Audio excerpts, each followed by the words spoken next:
Here comes the best, the most well-rounded, best-smelling, nothing off-limits podcast in the world.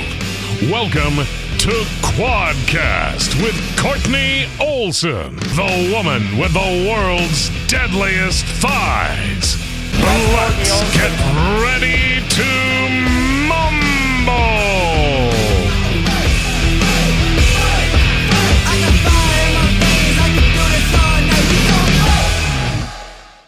My rule of thumb is if Donald Trump Jr. is talking about it, it's an agenda. I actually changed my political party to independent because I was like, fuck this two-party system. It doesn't work. Yeah, I'm not a fan. Yeah, like that's just, but again, back to my conspiracy point, they're trying to divide us because they want a one-world government. It works.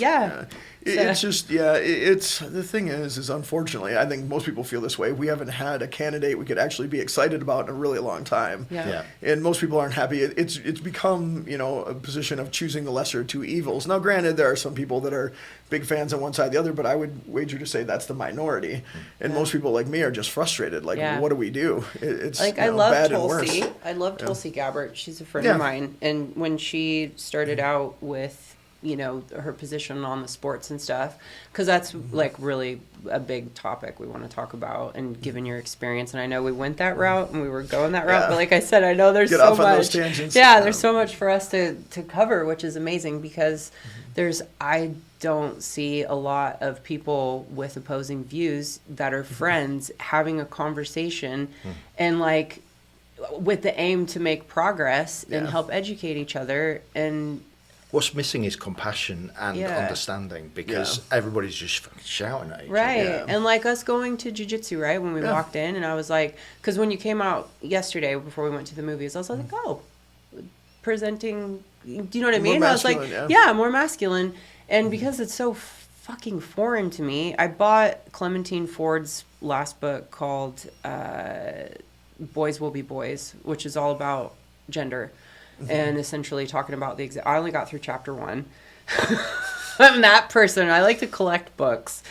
But same principles, because I got to that point where I'm like, I need to start doing something, because I see myself going down this path rather quickly, but deep in my gut, I believe, as you said, that this is another topic to polarize people. 100%. A huge degree. And so, getting that book. But anyways, you coming out and being like, oh, wow, it reminded me of like, okay, this is fluid. And like when we walked into the academy at 10th Planet, I was like, there's the men's, this is the women's. You can come in with me, like which law, you know what I mean? And you're like, oh, let's use this one. Yeah. And for me, it's like, now in a perfect world for me, I would have been able to transition younger. I'd have a much more feminine body, feminine by society standards.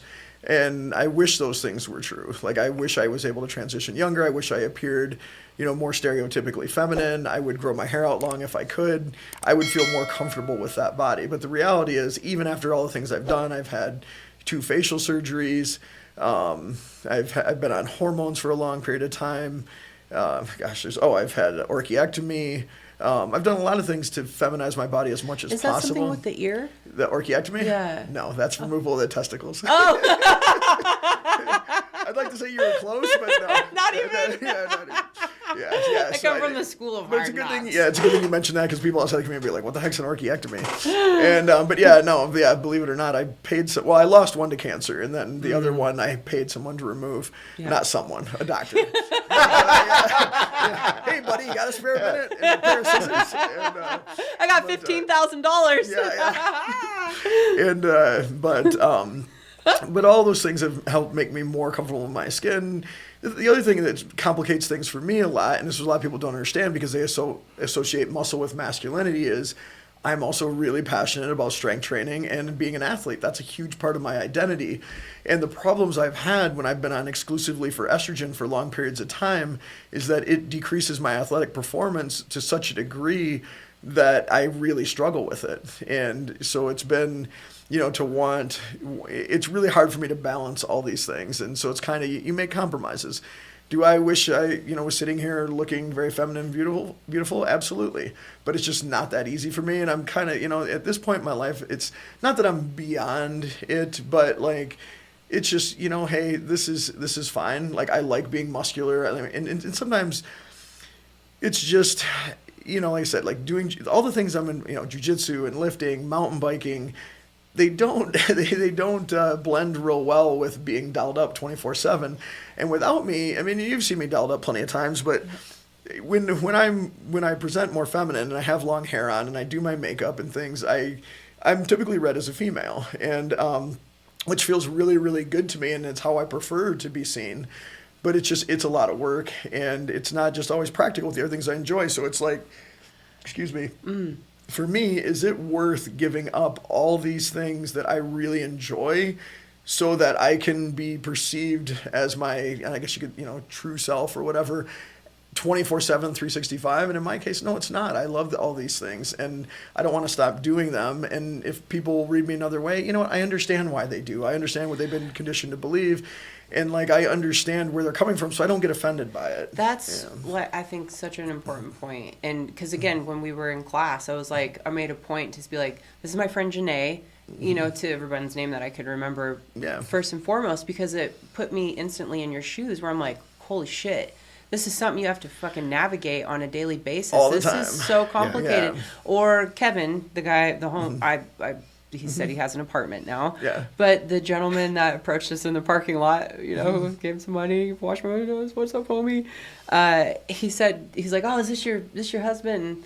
It was something along those lines. Yeah. I was like, no. He's like, no disrespect. And I'm like, no, this is my friend. And I'm like, do I say shit? I should have said girlfriend. Yeah. Right? And then I'm sure there's an element of you being like, well, fuck the people that you're with. This is so intertwined. No, and for me, like, I'm someone, I tend to be way more relaxed about this than a lot of people, and there's nothing, like, for some people it's extremely, I would say for most people that identify as trans or, trying very hard, it can feel very, very hurtful when they're, identified incorrectly. But me, I look in the mirror, I see what other people see. Right now, I'm 235 pounds of muscle. I have a shaved head. I'm not wearing makeup, and I'm wearing t-shirt and shorts, which I could wear either way. But 99% of society is going to see me as male, if not 100%. And that's fine. Like, I get it. Like, for me, it's about intent. Now, if I'm all dialed up and I'm making it very, very clear that I want to be identified as female, and then someone realizes, like, wait, I think she's trans. Hey, dude, and they start doing that. That's a totally different thing. That's done. They're purposely being insulted. Can every listener who is in the non-binary or trans community take a page out of Janae's book? I can't tell you what to do, but this is, I think, part of like the biggest issue like as a woman. Yeah, it's well. Let me just like keep going a little bit, but yeah, I mean, I don't think it's fair for me to say, like, I'm okay with this, so everybody should be. Mm-hmm. Everyone feels differently. I mean, this is something that obviously runs very deep in me. It's a very serious thing. It's a very huge part of who I am. But for some people, to have that done is extremely hurtful, and I don't think it's right for me to say, you shouldn't be hurt by that. Not you, me. Yeah. I'm saying it, and I'll tell you why when you're done. Yeah, but I understand, like, the thing is with me, too, like, I'm very cautious about... I don't want to make enemies with people, and I don't want to argue. If you want someone to understand you and consider your point, and it never helps to antagonize that or put them as an adversary. If I want someone to listen to me, I don't want to make an enemy out of them right off the bat, because what happens? They're not going to listen to a thing you say. Exactly. All they're going to be doing the whole time in their brain is all the arguments they can have to refute your point. Right. So, like, and I'm not saying that everybody needs to do that or that's how everyone should act, but I feel it's the most productive way to reach people and to change minds, and that's my primary goal, is to help people understand. And if I come at someone, aggressively and like, you're an idiot and this is how it is and you should accept me on my word and this and that, and while maybe, you can make a strong argument why they should accept me, how I want to be perceived. But the thing is, if I come with that attitude, they're not going to listen to a thing I say. Right, and that's where, as a woman, I started to get, like, resentful in terms of, like, the patronizing, or, like, there's a few questions some people had sent in about the, is it Maria, the tennis player?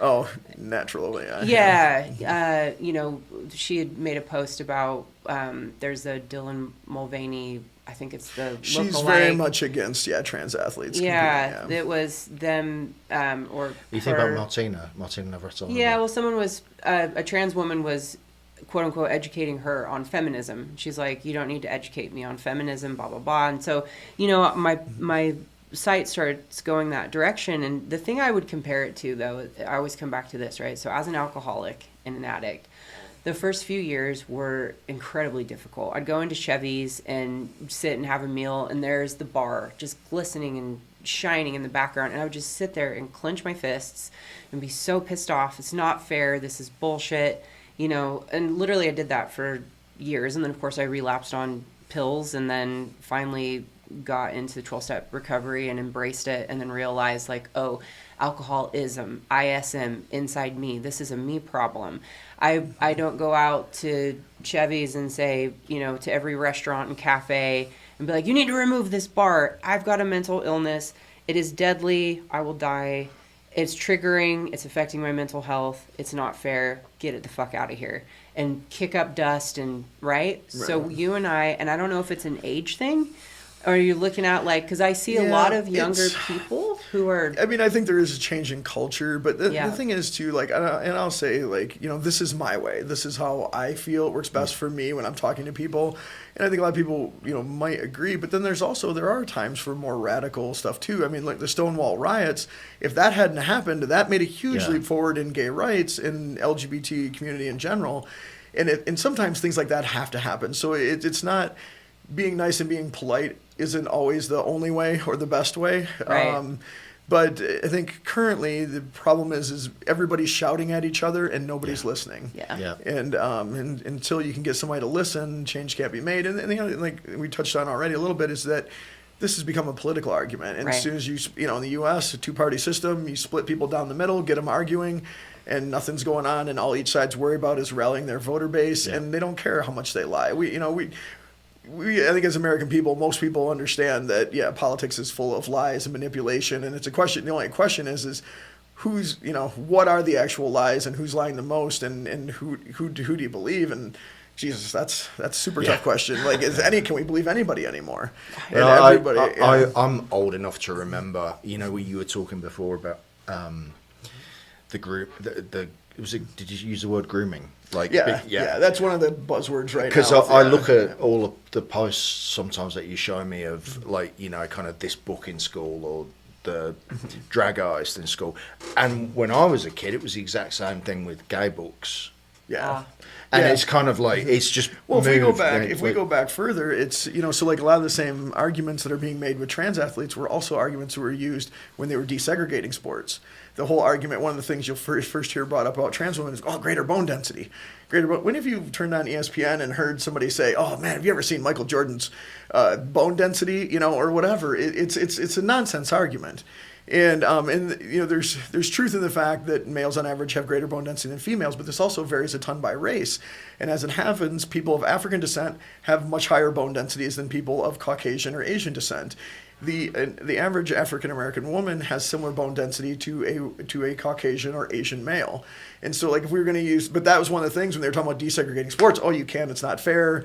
People of African descent have a much greater bone density. But really what it is, okay, I'm a racist. I don't want sports integrated. What can I find to throw out there as an argument to prevent this from happening? And that's what we're seeing with trans athletes to a large degree, is people say, you know, the people that don't want it to happen is just looking for any argument they can leech onto that's going to sound reasonable to someone else. It's like you said before, if you've got, you know, you want to get people to believe your argument, throw a couple real facts out there and then mix it in with a bunch of BS, and they've already heard a couple real facts. So that makes sense. That makes sense.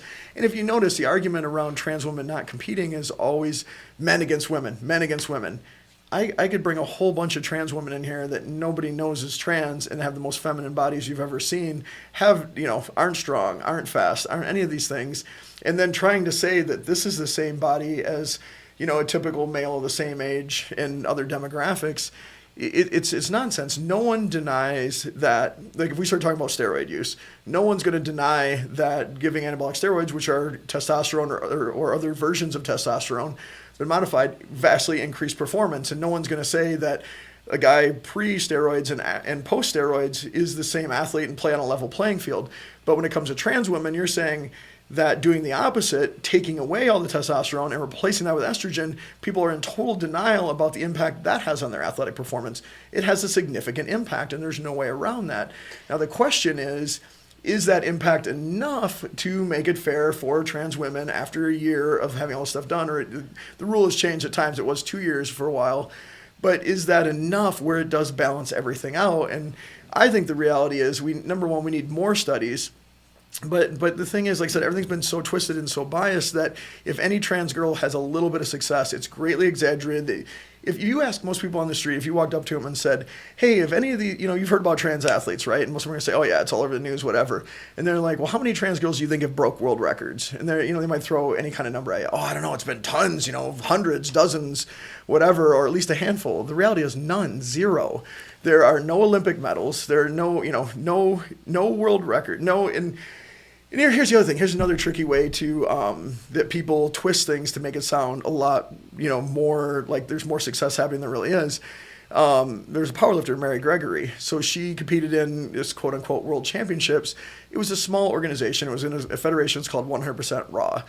This is a small organization. It was basically like a backyard meet. The level of this meet would be equivalent to most local meets.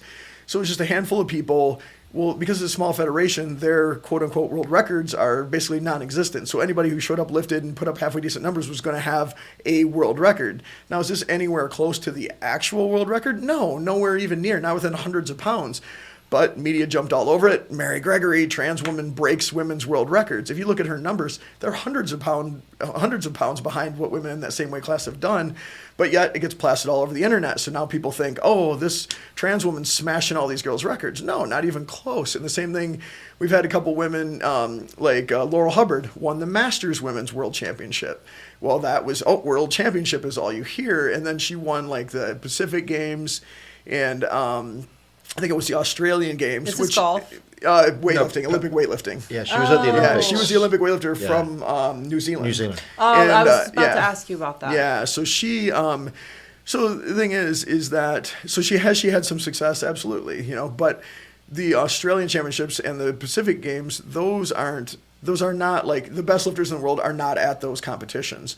The best lifters, are the Chinese, the Eastern Bloc countries. None of those were present. And then in the Olympics, she was the first one going for first trans woman like that people thought had a legitimate shot at an Olympic medal. But if anybody who really knew the sport knew she had no chance. But yet the media had everybody believing. In a talk I gave at the University of Florida a little while ago, her name came up, and a guy in the audience is, talking about, oh yeah, well, she just bombed out, and if she hadn't, she would have won easily. And I'm like, really? Do you think that? And I said, you know what her best numbers are? And he had no idea. And I'm like, well, what's the highest she's ever placed at a world championships? He didn't know that it was sixth, and she had tied for sixth. And she wasn't even expected to place in the top 10. She had her best day ever and still placed sixth. It was hundreds of pounds out of first place. She was nowhere even close to threatening any of the top women. But if you listen to the media, you look at stuff on the internet, you would not know that. Right. And that's just how everything gets manipulated. And we've had a couple girls, now, of course, Leah Thomas, won a Division I national championship, and CeCe Telfer won a Division II in the 400-meter hurdles.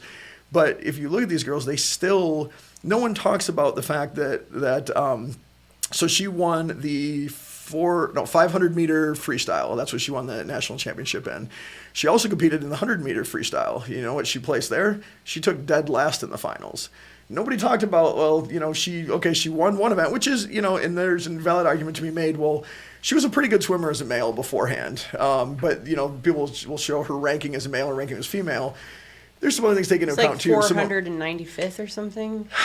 She was higher than that in some of the events. Like her best events, she was in the top 100. I want to say she was 65th in, what event was it? It was one of the freestyle, like middle distance freestyle events. It might even have been the 500. That's her best event. But that was as like a freshman and sophomore, too.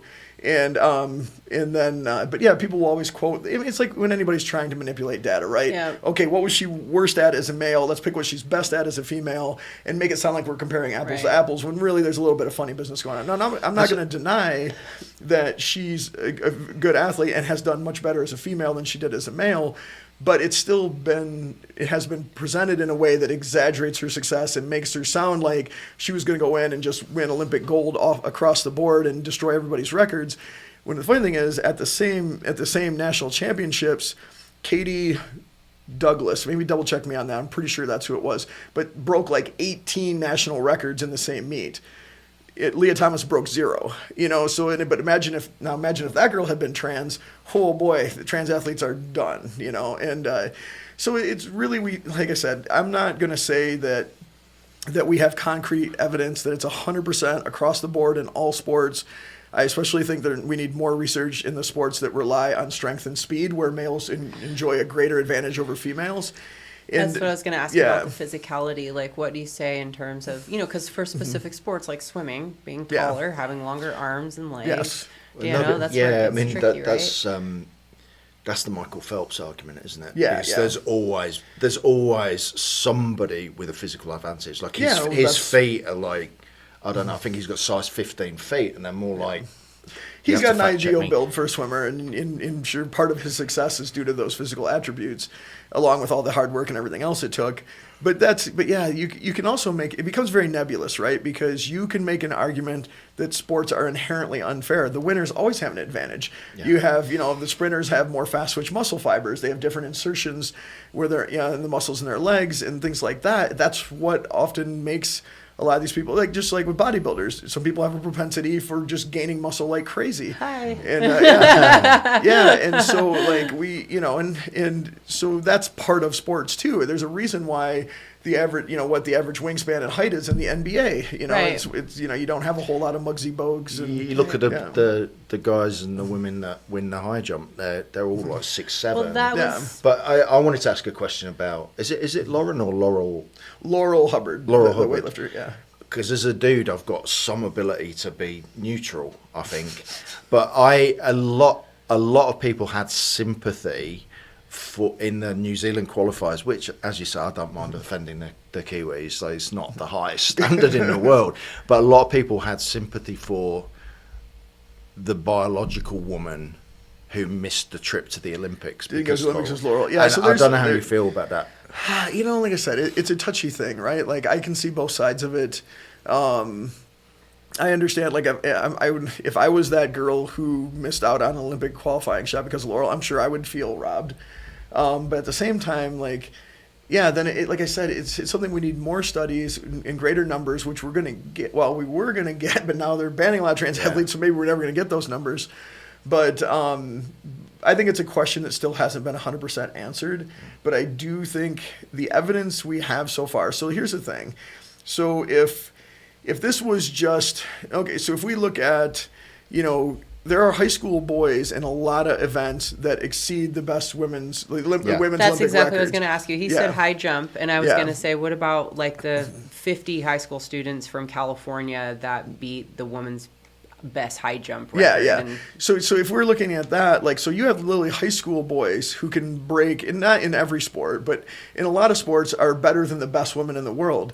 Well, if nothing changes, if this is really a man competing in women's sports, how come no girl has even come close to threatening the top women? Leah Thomas has been the closest, and still, like I said, in a different event, she took dead last in the finals.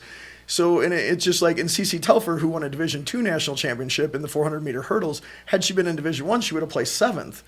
And it's just like, so even these are the best any trans woman's ever done, and they're still like the best women, kick their butts. Yeah. And so if this was just as like you'd hear, we're fighting to keep men out of women's sports. If it was men in women's sports, where are all the Olympic golds? Where are all the world records? 0 world records, 0 Olympic medals. So it's not like people are making it out to be. Now, granted, how many. The thing is, I've heard rumors for years about there being other trans athletes that have, been on a country's Olympic team, and they were competing in stealth, obviously, for obvious reasons between discrimination and safety and things like that. But none of them, from what I understand from the people that I talked to, were a serious threat for a medal in any of the sports. Like, a couple of them had made teams, but and I know a lot of trans women who tried to make Olympic teams and didn't make it. And one thing we haven't talked about yet on the flip side of that is no one's really up in arms about trans men, right? So that's exactly. I'm taking notes over here because I'm like, perimenopause, I'll lose my mind and my memory, and trans women will never experience that, and they don't have to go through this hell, and they get to just do all the fun shit and don't have to deal with cellulite, and right? That's where my brain was going, literally, until I got to be next to you again, and I was like, holy shit, you literally pulled me out of a vortex, And it, again, I'm sure that, the echo chamber of the trans women that are kicking up dust, because you're so loving and like just fucking normal person, So it's, most of us are. See, that's the thing. Like, you don't hear about us. Right. Though. You only hear about the ones who say something ridiculous or do something remember ridiculous. You said this morning, you were like, what do people, I identify as a... Oh, attack helicopter. Attack helicopter. Yeah, so it's like, So, that was a common one going around for quite a while. But that's what, like, some people would be like, oh, and I understand if you don't know anyone trans and you have spent zero time looking into any of this, which most people haven't. Exactly. Most people just see what they see on the news. And so that's why they believe that Fallon Fox is splitting women's skulls open and Laurel Hubbard's smashing everybody. And they believe all these lies, or at least, false truths, like, stuff's been manipulated. But where was I going with that? You're right. If you don't know a trans person. Oh, yeah, if you don't know a trans person, I can see why you would easily believe all these things and be very angry and upset about it. Yeah, that's where I was going. And most people, if it's not something you're super close to personally, you're not going to take any time to look into this stuff. And and the problem is too, so much of the trans community, even though we're more visible than ever been, is still totally invisible. I couldn't tell you how many girlfriends I have that are 100% what we call stealth in the community, that no one knows they're trans, where they often move, they start over, and because of discrimination, because of violence, and because of the political climate right now with all the hate towards trans people, it's like a lot of them are scared and they're terrified, and they're like, I don't feel safe letting anybody know I'm trans. And I know a lot of these people personally, and I don't blame them, but I also think it's a shame, because if you said, well, you're so normal, and most of us are. Right. Most of us are just like everybody else. That's where I was getting aggravated, is because I'm like, and it's not up to me to say who's real and who's not, right? But that's where I was inserting myself, and I was saying, well, I know Janae, and Janae is a true trans woman. All these other quote unquote trans women that have beards and are saying, try and stop me from going into the women's locker room. I have my Second Amendment, and that shit just gets so blown up, then that's what gets magnified. And I'm like, okay, well, if we have these, women, violence against women, and we're like, yeah, trans women, because initially my brain was like, yeah, well, women feel, it's so fucking complicated, right? Like, holy shit. But yeah, it's when you were talking about, when you were outed and that person that was stalking you for 9 months, it instantly put me back into humanity and be like, oh, fuck. Yeah. That's something you have to deal with, right? And I don't think about the other side. Yeah, and it's like I said, I don't blame any girls that are in stealth or any trans men that are in stealth. I understand, like, safety and discrimination are real things you have to think about. And there's a couple of times, like I said, I'm probably, out of all trans people, I'm probably one of the people that's best equipped to defend myself. But still, all it takes is somebody to walk up to me with a gun and shoot me in the back of the head. Yeah. I never know it's coming. Yeah. And, when I first opened my gym, I was honestly concerned about something like that happening, or at least someone coming in there and harassing me. And I knew there was at least one local guy who had propositioned me numerous times for sex, and that lived very close to where I was opening the gym. And for a while, I was like, is this guy going to come walking in here and cause a scene or, do some stuff? And I know, like, I'd have more members and the gym would be more popular if I wasn't out as trans. But it is what it is, and I'm, totally fine with that. And it's like you're pioneering, though, right? It's, not 1935, and although this still is, there's discrimination in the workplace for people if they do come out and say, I'm sure, they're faced with, like, like with the fentanyl crisis. And that leads into another point that I wanted to bring up in terms of how we've just completely shifted the focus over to this area. And it circles back to, again, because of political reasons, where I'm like, why aren't we talking? Because I hear the word trans genocide thrown around, and I'm like, let's talk about the genocide of addicts. We have 100 people dying a day, and why aren't we, right? So I'm like, why aren't we talking more about yeah, orphans, and too? I get this whole like, you're entitled, blah, blah, blah, and I start getting shitty about it, and it's like, again, we're just platforming and amplifying those voices of people who are not a representation of the trans community. But what you're doing, I believe, is, you know, bringing this to a point where it is more acceptable, and it's not like it was being an alcoholic back in 1935, because that's, I say that shit, I wear it actually as a tattoo. This is the teetotaler symbol. And so I've actually met two other people that have the same tattoo, but it's like, yeah, I'm an alcoholic. I wrote a fucking memoir about it. I'm proud of it. It makes me who I am. And, you know, let's take the shame and the, like, it's a fucking thing, you know? And you're doing the same thing, I feel. It's very, very similar with the conversation we had yesterday about why does everybody think homeless people are good for nothing? You know, they're all... It's the problem I have with the debate on Twitter and wherever it's happening is the language is so dehumanizing that it's so reminiscent of the 1930s. Funny you bring that up, but it's the same with alcoholics, homeless people, currently the vogue for transgender people. That it's them, they're doing this. You know, it's dehumanized to a point where it incites violence and incites. That's a really good point. Dehumanizing people is what allows horrible things to happen. Well, you would learn that as a Marine, right? There's oh boy, that's a whole other thing. But and shit, good thing you're here for another day. And and I was, for those who don't know, I was in the Marines for 4 years, and I know I mentioned it earlier, but I have a lot of brothers and sisters in the Marines that I care about very much. And that the interesting thing people are probably interested to know too is that all my Marine Corps buddies all support me 100%. None of them have turned their back on me at all since I've come out. And but back to what you were saying, I think it's a really important point, is dehumanizing. Anytime you're able to dehumanize a group of people, it allows people to do horrible things to them. Because they don't see them, obviously they don't see them as human. But that's when you start, like trans people often get referred to as its. And I've had people do that to me. I had one of my old coworkers do that. I didn't know about it until after I left the job. Nobody told me because they probably knew what my reaction would be.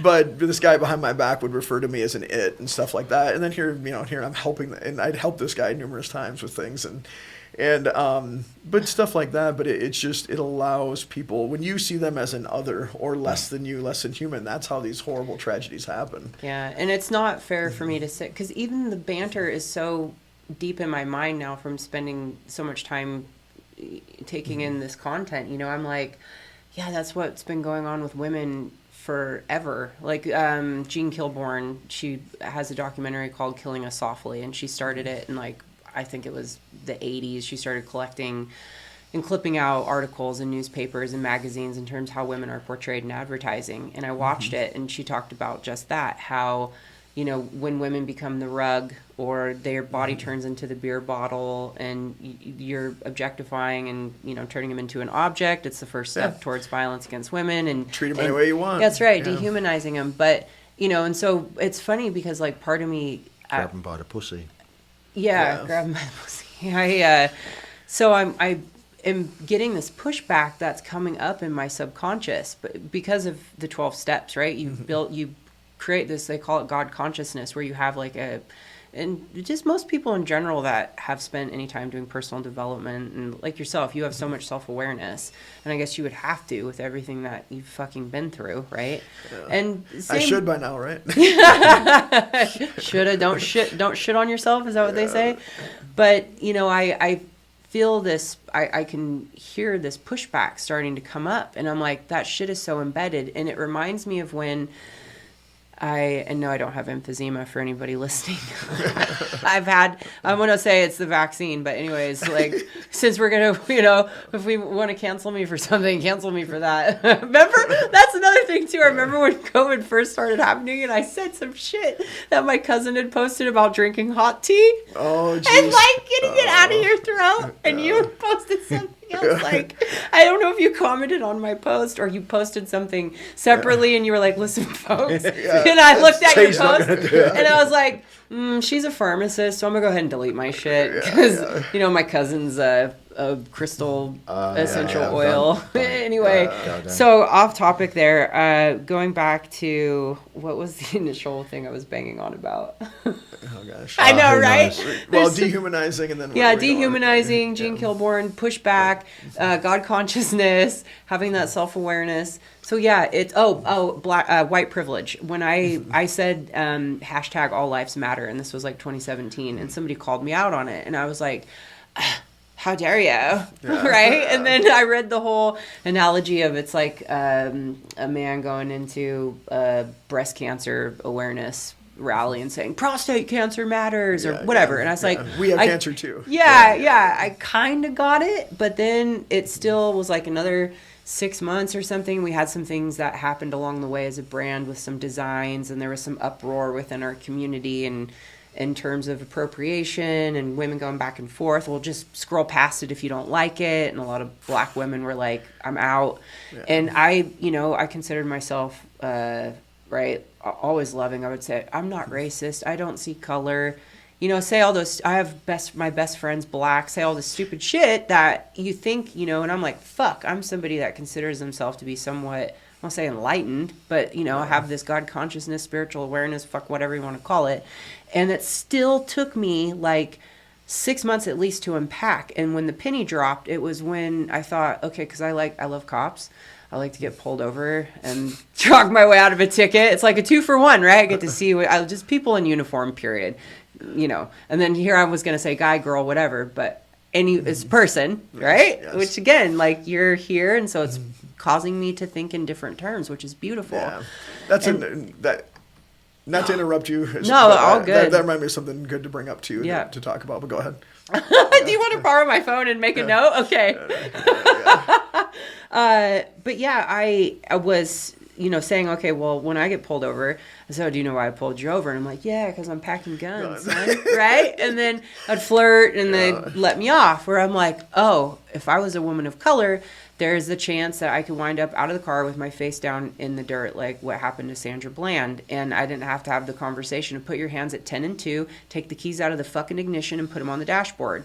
Right? So part of me thinks like, well, shit, that took me 6 to 12 months to unpack. So, and I've only spent, a short period of time since 2019 when, I did my last interview on the topic of, I don't say being indoctrinated, but that's essentially what's been happening is I've been becoming so closed off. Like I said, I did start to catch it and I bought books. And then that's when I reached out to you and I was like, we got to connect because intuitively, I'm like, this is not me, and then it was feeding into the whole, they're trying to erase women and their agenda and David Icke. And so all of this other stuff starts coming in and I'm like, well, fuck, let's have a conversation because again, we're friends and you are such an amazing person. And thank you. And so are you, Dave. Yeah. But I know he's, had to put up with me for the last 6 months looking at stuff and I wrote a few things down, but I want you to be able to bring yours up first because I actually wrote mine down. So, okay. Because we're, we're in our 40s now. So it's, so it's been an interesting experience for me, right? Because I was socialized as a white male in our society, right, which gets treated very different in a lot of ways than, other people of other races, people of different genders. And it's very different existence for somebody from that background versus a lot of other people. Right. And, but then also, it's just a point I like to call where I was living, 3 lives all simultaneously. And this was very educational for me and really helped me mature a lot as a person and taught me a lot. So at the peak of my powerlifting career is also the time that I was first starting to go out into public presenting feminine. And mind you, at this point, I was 270 pounds of muscle, had no surgery, nothing done, and had, what most people consider a very masculine appearance. Trying to, grow and experience life how I felt comfortable. But so the weird thing was, I had lots of sponsors. I was traveling all over the world for expos and stuff like that. So one weekend I may be at the Arnold signing autographs and literally have people waiting in line for 2 hours to take a photo with me and receive an autograph. So I'm being treated, so I get this small touch of what it feels like to be, famous. And I couldn't go to the bathroom without getting stopped 10 times. But so on the weekend, I'm superstar. Monday through Friday, I'm working at the pharmacy as your average middle-class pharmacist. So now I'm just this, granted, very large pharmacist, but I'm, a parent with 3 kids, the whole, 2.6 children and on, the little house on the corner and all that. And I'm so very, for our society or for where I lived, a very typical member of society. But then on other weekends or other evenings, I'm going out as a non-passing transgender woman and finding out what it's like to be treated less than human. When I first started going out, it was terrifying. And I had an incident that I've talked about a few times in other interviews where I had 5 guys follow me into a garage one night. And they had intentions of jumping me. The scary part was I never knew they were there until I got into my car, closed the car door, and literally a guy's face was right in my window. And there was 4 other guys behind him, and they were all mean-mugging me and staring me down. And I think the only thing, and who knows for sure, but the only thing that stopped them when they got close is that I was wearing a spaghetti strap dress and heels in the summertime. And they saw how muscular I was, and maybe that is what made them hesitate for a second, allowed me to get into my car before they attacked me. I don't know. Maybe they just didn't cover the distance fast enough. I had no idea they were there. Wow. So that was the first time I realized I didn't get taught what most girls are taught when they're growing up, is to be aware of their surroundings, be careful about all these things. And so I wasn't even conscious of that until that incident happened.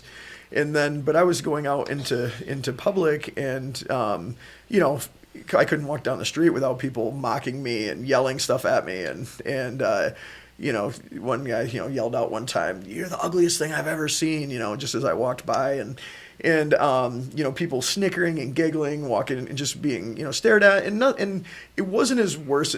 Nothing happened that as bad as I feared it might. Before the first time, the funny thing is I've spoken in front of thousands of people. I've competed in front of thousands. It didn't make me nervous at all.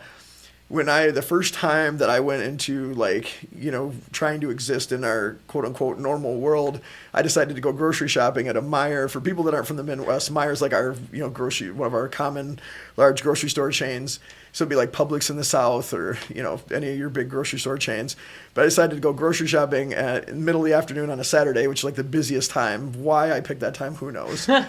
But I remember sitting in my vehicle in the parking lot and just my hands shaking. I was so terrified. But I was like, this is something I need to do. I need to get through this. I've got to get past this. It was such a weird experience because on one hand, I was elated to finally be dressing the way I wanted to in public and not caring what people thought, or trying really hard not to, I think is more accurate.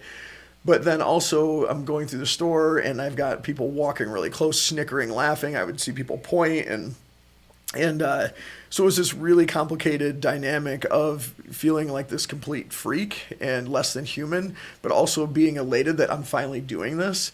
And so, so there's this period in my life where, what a dichotomy. Yeah. Wow. It was actually probably a trichotomy, I guess. Yeah. But on one day being treated less than human, another day being treated like a celebrity, and then another day just being an average member of society. Right. But it was so educational and taught me so much.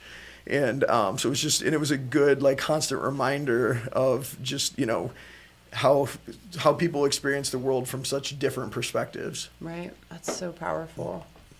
Were you going to say something? Yeah, I mean, I've done kind of conversations moved on, and it took me a bit of time to get my shit together. But do you know Caster Semenya? Yeah, Caster Semenya. Yeah. That to me, the fact that she's not a household name, and the fact that people aren't outraged by Caster's performance, to me says this is an agenda, because Caster is a... So she's someone who has an intersex condition. Yeah. She's someone that is genotypically male. She has a Y chromosome, but phenotypically female. And she had some people questioned it because she is rather muscular and is maybe, some people thought she was somewhat masculine appearing, but she didn't know she had this condition until they tested her and found out. Then also her natural biology, she produces more testosterone than most women because of her condition. Yeah, she was Olympic gold medalist in the 800 meters. And this was recent, right? Yeah, well, let's see, 2000. did she win in Rio? I'm going to say 12. 12 She won in Rio, yeah. In 2016. I'm getting it confused with the last Olympics where there were like 4. Well, Semenya was one of them that was told she Semenya. could Korean women that are intersex? Semenya could only compete against the men So or over a particular distance. Like she was an Yeah. 800 meters runner, and they said she had to run the 5,000. Yeah, so the way I understand it now, and I could be incorrect, so anyone listening out there, please don't quote me without double checking this yourself. But the way I understand it now is she can only compete in the events that she was best at if her testosterone is below a certain level. So that's been a big, very controversial, because it's like, wait a minute, this person's body naturally produces these things, so now we're requiring, and that's where some trans athletes are like telling some other girls, like, hey, don't get too riled up about all this because this might come back to bite you. And then that's where we're seeing the policing of women's bodies. So what happens? Okay, so Caster Semenya, so she has an intersex condition, and they're saying, well, you produce more testosterone than most women. That's an unfair advantage. So you can only compete if you chemically lower, through medication or suppress your testosterone below a certain level. Well, now, how much of a leap is that to say you find another girl who has XS chromosomes but makes a lot of testosterone? Your testosterone's too high. Now we're going to make you put yours down. So now, like, that's where, some people are saying, hey, cis women, don't get too crazy with this because you could find problems with it as well. Because Caster is, I forget the phenotypes and that. Yeah, so things, she's phenotypically female. She was raised, has existed in the world as a female her entire life and was regarded as such, and didn't find out any difference until people started questioning her performance in track and field, and then found out she had an intersex condition. She doesn't have a womb, but she does have a vagina.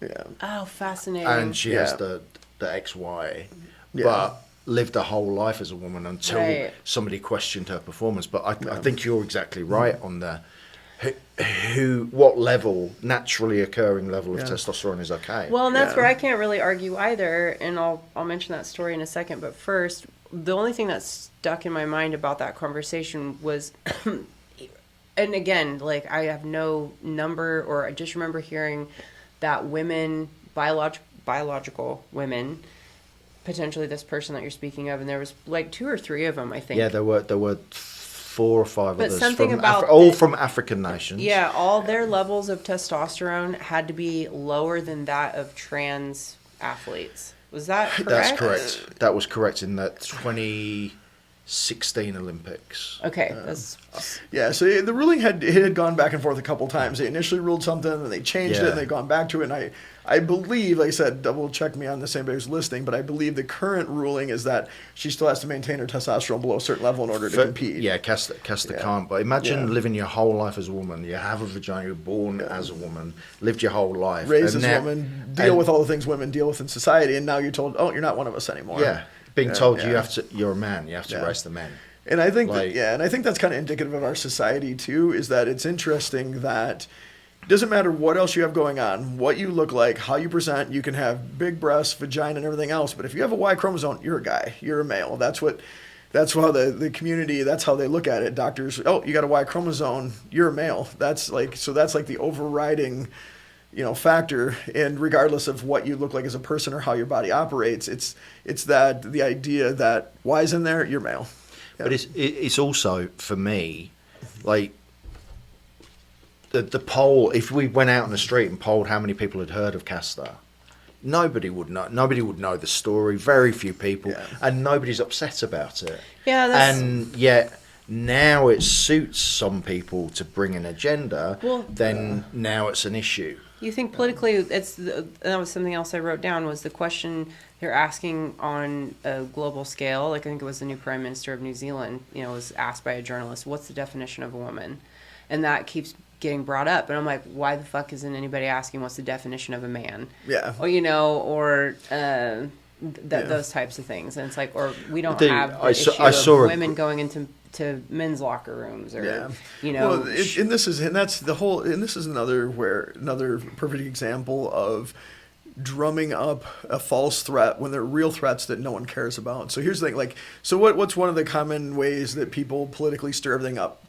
Bring up children. Because everyone loves their children and wants them safe. So if you make it an issue about children, boy, you're going to get people riled up. So let's see, what are these trans people doing that could be a threat to children? And we've got drag queens who aren't even, drag queens there are a few trans people that are drag queens, but by and large, most drag queens are not transgender, but they got drug into this because, you know, reading books to children and somehow it's grooming them and all this stuff.